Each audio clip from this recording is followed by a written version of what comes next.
ADRA rejoint les communautés mondiales pour commémorer la Journée mondiale des réfugiés. Le Congrès européen sur les centres de vie adventistes se tient au Portugal. Au Canada, une école adventiste indigène célèbre le 20e anniversaire de sa création.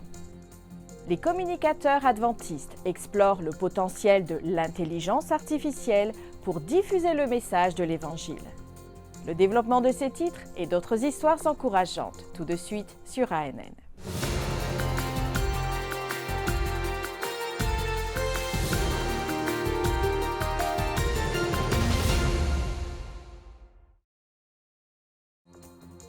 ADRA, l'Agence adventiste de développement et de secours, s'est jointe aux communautés mondiales pour prendre part à la Journée mondiale des réfugiés.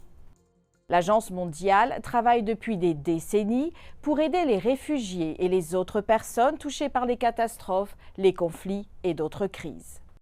ADRA soutient actuellement les familles déplacées par des opérations impliquant des distributions de nourriture et l'attribution d'abris d'urgence, l'éducation, le soin de santé et le soutien aux moyens de subsistance. Selon le dernier rapport sur les tendances mondiales de l'Agence des Nations Unies pour les réfugiés, plus de 117 millions de personnes sont déplacées de force dans le monde entier. Nous sommes des êtres humains. Nous sommes des gens normaux. Ils nous regardent comme si nous étions venus dans ce pays sans raison. Je suis ici, j'ai besoin de votre aide, vous devez m'aider.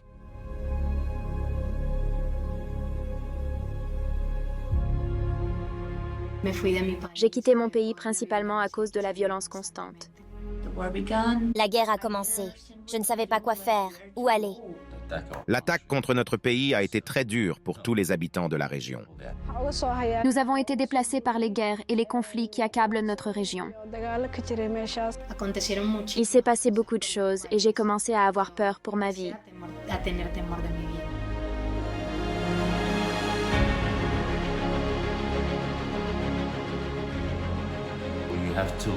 Nous devons laisser ce que nous avons construit auparavant et quitter toute notre famille, nos amis, notre ville, notre travail, tout. Ils pensent que nous voulons leur argent et vivre au crochet de leur gouvernement. Ce n'est pas si facile de partir. Vous devez trouver un passeur qui vous fera sortir clandestinement. Vous n'avez rien et risquez votre vie. Mon pays d'origine me manque beaucoup, car certains membres de ma famille y sont encore. Et j'aimerais bien aller les voir quand le moment sera venu. Si c'était possible, nous n'aurions pas choisi de fuir, mais nous y avons été contraints. Fuir n'est pas une chose que l'on peut traiter avec moins de respect. Nous sommes comme vous.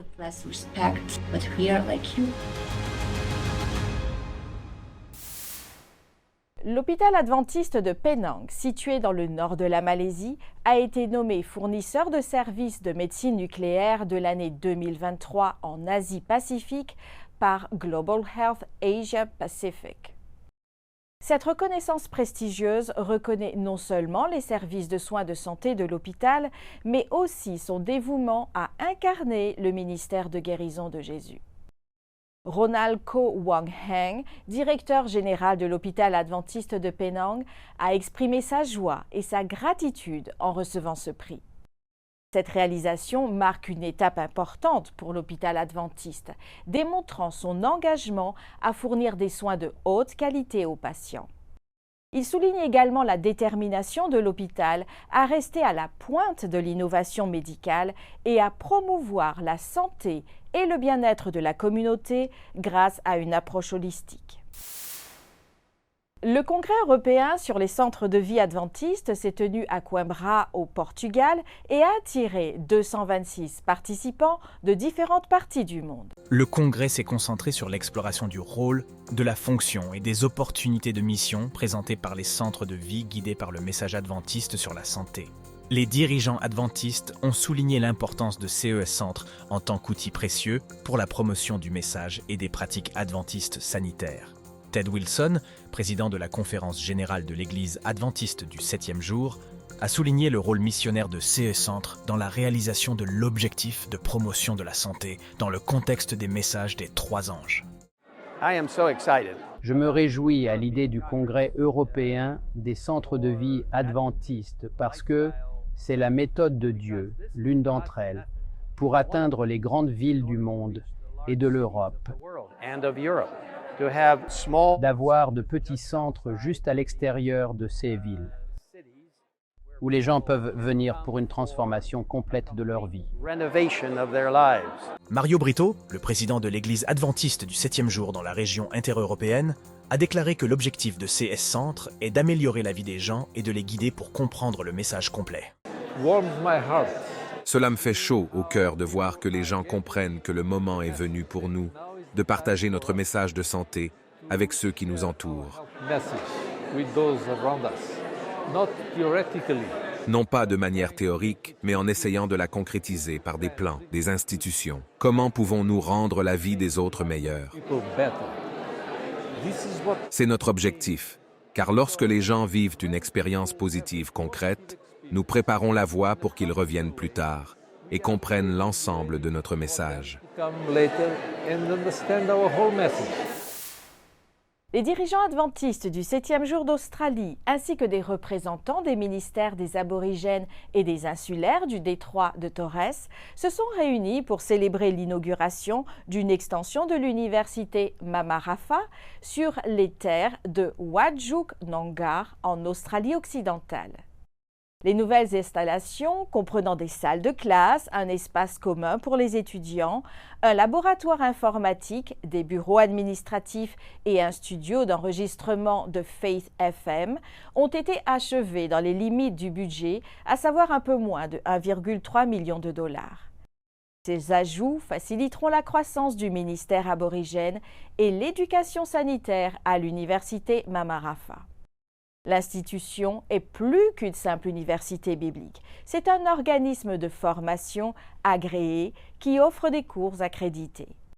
Son objectif est de fournir aux étudiants aborigènes de véritables opportunités de travail et de promouvoir leur bien-être général. Après la pause, nous reviendrons avec des nouvelles du Canada, où la plus grande école indigène d'Amérique du Nord célèbre son 20e anniversaire.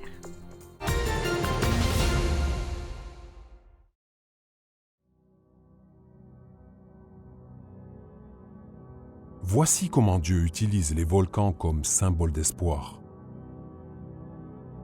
Avec leur puissance massive, les volcans infligent des dégâts importants lorsqu'ils entrent en éruption, en particulier lorsqu'ils détruisent des communautés. Dieu a créé la terre pour qu'elle apporte un nouvel espoir après les violentes éruptions de feu. Une nouvelle vie surgit rapidement de la lave et des cendres, riches en minéraux. D'abord modestes, les petites espèces préparent un sol fertile pour d'autres plantes. Finalement, des forêts et des champs vigoureux poussent là où il n'y avait que désolation. Cela nous éclaire sur cette nouvelle création que Dieu fera naître de la destruction infligée par le mal. Nous pouvons être certains qu'il embellira en son temps même les pires destructions causées par le péché.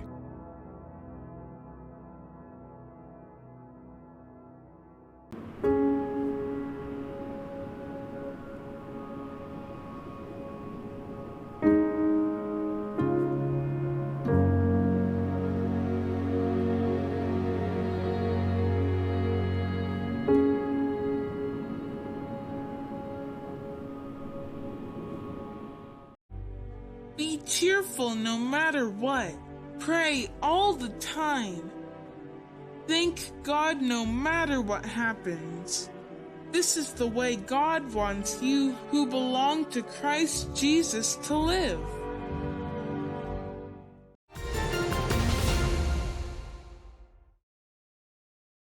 L'école autochtone Mamawi à Tosquetan a célébré son 20e anniversaire lors d'une journée porte ouverte. L'institution adventiste, située à Mascawis, à Alberta au Canada, offre une éducation respectueuse de la culture et un cadre d'apprentissage centré sur le Christ. Dans une communauté qui a été marginalisée et qui a souffert,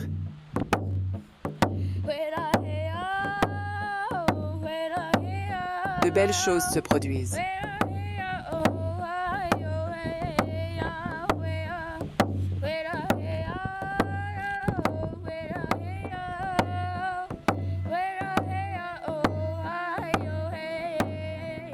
Mamawi Tosketan Native School. École autochtone de Mamawi à Tosketan.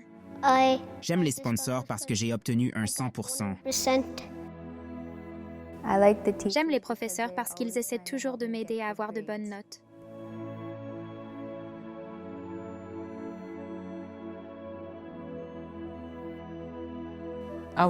J'aimerais aller à l'université de Birmingham.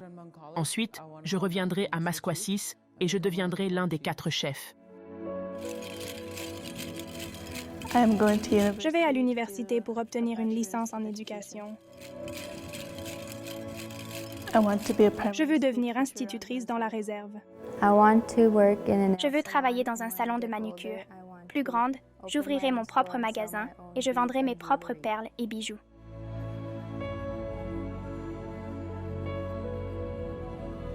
Quand je serai grande, je veux être une athlète, une danseuse et une boulangère. La campagne Bridge ne vise pas seulement à soutenir des étudiants. Elle offre des opportunités aux cris de Masquasis. L'Université adventiste de Sao Paulo, ou UNASP, prépare les jeunes à participer activement à la mission d'atteindre les gens partout dans le monde. Cet établissement d'enseignement supérieur ne se concentre pas seulement sur l'apprentissage académique, mais forme également les étudiants en vue d'un engagement personnel et dévoué envers le Christ.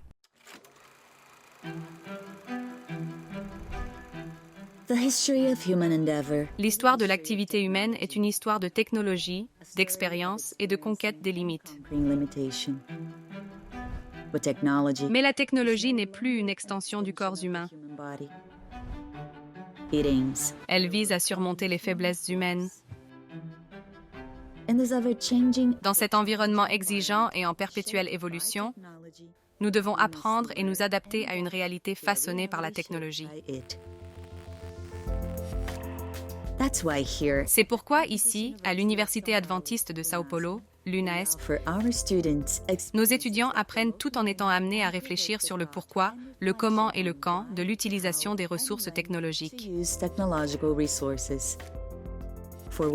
Nous savons en effet que nos productions n'ont pas seulement un impact sur les étudiants, mais aussi la communauté, l'Église et la société dans son ensemble. Notre programme de communication vise à préparer les professionnels au marché du travail, mais surtout à former des missionnaires capables de préparer et de partager le message de l'Évangile éternel. Beaucoup de nos étudiants deviennent des agents de liaison, des attachés de presse, des chargés de relations publiques, des coordinateurs des réseaux sociaux, des vidéographes, des rédacteurs, des concepteurs et des stratèges en marketing dans nos unions et fédérations, nos hôpitaux, nos stations de radio et de télévision et dans d'autres institutions au sein de notre division et de l'Église mondiale. Certains d'entre eux retournent à l'UNASP pour enseigner.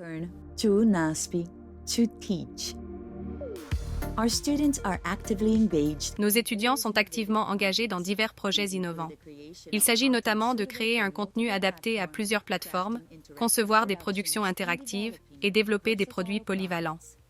Leurs domaines d'intervention s'étendent à l'écriture de scripts des images basées sur l'intelligence artificielle, des contenus adaptés à des besoins spécifiques et la production de contenus immersifs pour les environnements virtuels.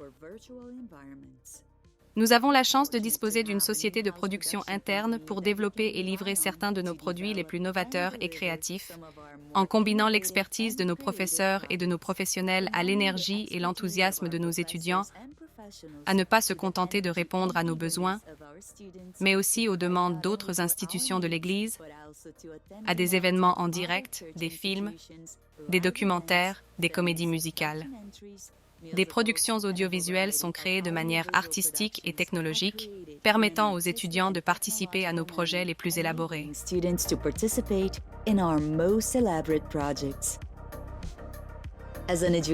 En tant qu'université qui prépare à servir dans la mission, nous fournissons un environnement qui encourage l'expérimentation, favorise l'innovation et adopte des initiatives qui explorent de nouvelles façons d'atteindre les gens partout dans le monde. Les habitants des régions reculées du pays ont maintenant la chance d'étudier dans une université adventiste et ils reçoivent la même expérience d'apprentissage grâce à nos programmes. Pour certains, c'est le seul moyen d'observer le sabbat, d'obtenir un diplôme universitaire et d'apprendre à connaître Jésus. Des gens qui cherchent à s'engager dans une formation continue, qui recherchent une connexion immédiate, qui ont un besoin d'appartenance, des personnes devant des écrans, nées à l'ère du numérique, nourries et stimulées par la technologie. Certains de nos étudiants maîtrisent déjà les applications, les logiciels, les appareils.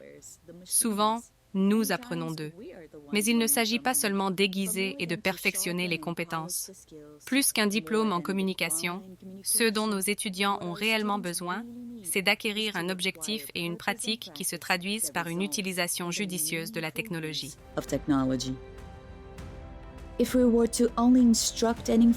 Si nous ne faisions qu'instruire et informer, si nous n'offrions que la pratique et l'expérience, nous pourrions très bien atteindre l'objectif de l'approfondissement des compétences, mais jamais de l'éducation des esprits. Notre raison d'être est de guider nos étudiants vers une contemplation du Créateur et artisan de la science, le Seigneur de toute sagesse et de tout art, l'auteur de notre salut. Leur engagement dans la mission est directement lié à leur engagement envers le Christ et à la perception que le travail que nous faisons requiert plus que des connaissances et la technologie. Il suppose que nous reconnaissions que l'histoire des limites humaines est l'histoire de l'omnipotence de Dieu. Nous faisons une courte pause et à notre retour, nous découvrirons les possibilités dans la diffusion du message de l'Évangile grâce à l'intelligence artificielle.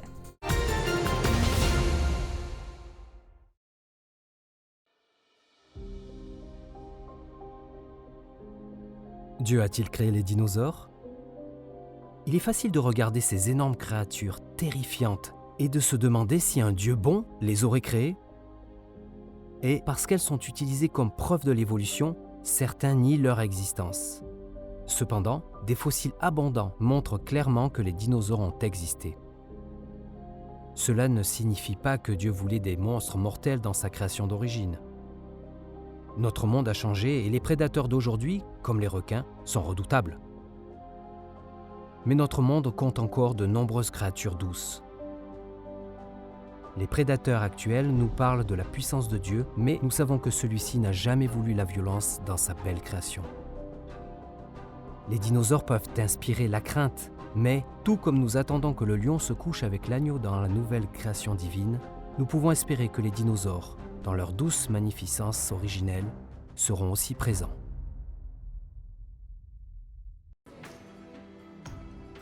Pourquoi Dieu a-t-il donné des rayures aux zèbres? La présence de la beauté dans la nature suscite la curiosité de beaucoup d'entre nous. Du point de vue de l'évolution, la beauté est au milieu d'une heureuse coïncidence. Selon ce point de vue, il n'y a pas eu de plan. Certaines adaptations seraient arrivées par hasard pour nous plaire. Mais les rayures du zèbre ont une raison d'être. Certains ont dit qu'elles étaient là pour confondre les prédateurs. Cependant, de nouvelles recherches ont montré que le gris d'un éléphant est beaucoup plus efficace. Il y a peut-être une autre raison. Peut-être que Dieu, qui aime la variété et la beauté, a créé les rayures du zèbre pour apporter de la joie au monde. Les rayures peuvent avoir une utilité pratique. Mais quel meilleur but un Dieu aimant pourrait-il avoir que d'apporter de la joie à sa création ?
L'établissement scolaire adventiste Cebu, situé aux Philippines, a célébré son 93e anniversaire sous le thème « 93 ans de réalisation, de progrès et de rassemblement ».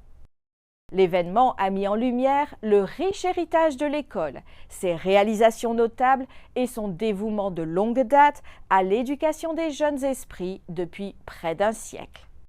Ruby Mir Ortega, directrice de cet établissement, a exprimé sa sincère gratitude aux dirigeants de l'Église adventiste des Philippines centrales et des Visias centrales, aux représentants du gouvernement local, aux parents, aux étudiants, aux anciens élèves et aux amis qui se sont joints à la fête.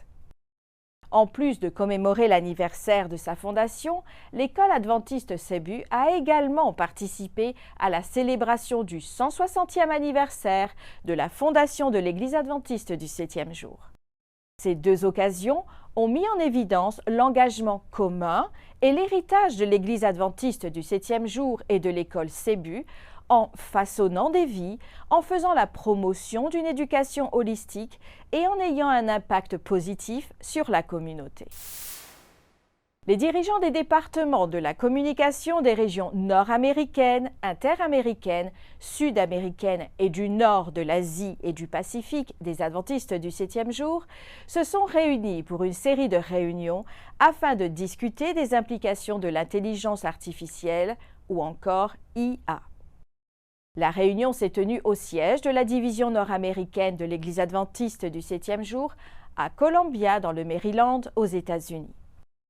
Au travers des conférences, des débats et des tables rondes, il est devenu évident que l'IA est une réalité et qu'il est essentiel de comprendre comment l'exploiter pour en faire une alliée.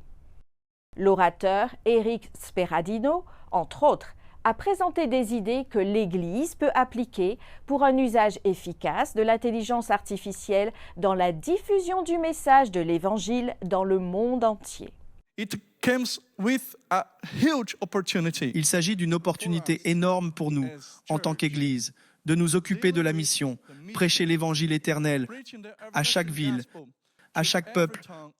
Nous avons besoin de tous les coins du monde pour en faire un outil puissant pour nous. L'idée d'aujourd'hui est donc d'explorer les défis, les opportunités et le potentiel que nous avons à exploiter AI pour la diffusion de l'Évangile éternel dans tous les coins du monde. Que pouvons-nous faire? Quel est le type d'IA générative que nous pouvons utiliser et se développer pour prêcher l'Évangile éternel? De mon point de vue, en tant que spécialiste dans ce domaine, c'est même tout à fait possible. C'est tout à fait possible. C'est techniquement possible. Nous avons déjà les moyens de le faire.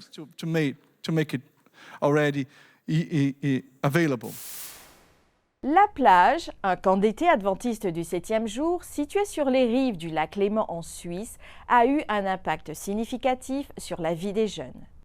Cependant, les installations de ce camp se sont détériorées au fil des ans. Une partie de l'offrande du 13e sabbat sera allouée à la rénovation du camp, ce qui permettra d'offrir une plus grande variété de programmes tout au long de l'année. Sur les rives du lac Léman, un camp d'été adventiste du 7e jour a touché le cœur et la vie de jeunes gens en Suisse. Pendant l'été, Adriana travaille à la plage en raison des souvenirs positifs qu'elle garde de son séjour en camp.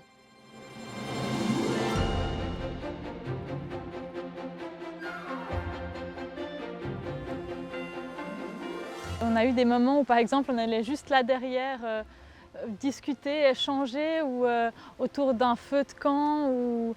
Il y a plusieurs moments comme ça où en fait, ça permet juste d'être avec une personne, un à un, ou avec plusieurs personnes, mais de pouvoir échanger, de pouvoir partager, d'avoir des moments en fait privilégiés les uns avec les autres.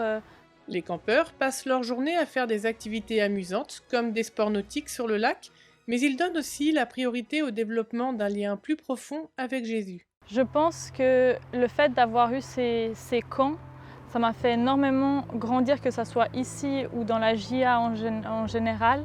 Les programmes, tout ce que les animateurs, les pasteurs, etc. apportent, ça permet justement de développer sa vie spirituelle en tant qu'enfant, Et en tant que jeunes adultes, ça permet même encore aujourd'hui, en tant qu'adultes, de développer en fait une relation avec Dieu en fait. Et c'est ce qui se passe beaucoup ici.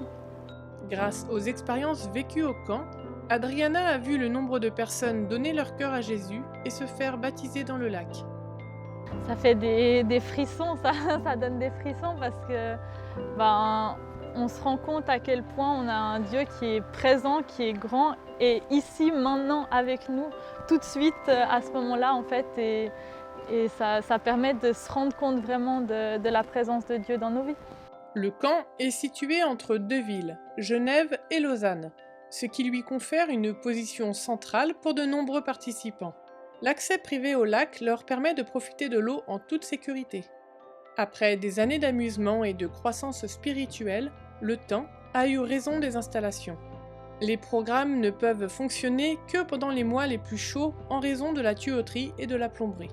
Pendant les mois les plus froids, les tuyaux gèlent, rendant la cuisine et les salles de bain inutilisables. La cuisine est également limitée. Ce petit espace a besoin d'une mise à jour avec un espace approprié pour le stockage des aliments, une meilleure disposition et de nouveaux appareils. Grâce à ces améliorations, le camp pourrait fonctionner toute l'année, ce qui ouvrirait de nouvelles perspectives. Ce trimestre, une partie de votre offrande du 13e sabbat sera consacrée aux rénovations de la plage. Votre contribution permettra d'offrir un plus large éventail de programmes tout au long de l'année. Veuillez prier pour ce projet en Suisse. Merci pour votre soutien à l'offrande qui fait une différence dans la vie de personnes comme Adriana. Pour en savoir plus sur les récits missionnaires et les histoires sur le mouvement adventiste au fil des ans, consultez la page YouTube des Archives adventistes présentée par David Trim. Rendez-vous sur la section This Week in Adventist History. Merci d'avoir suivi ANN.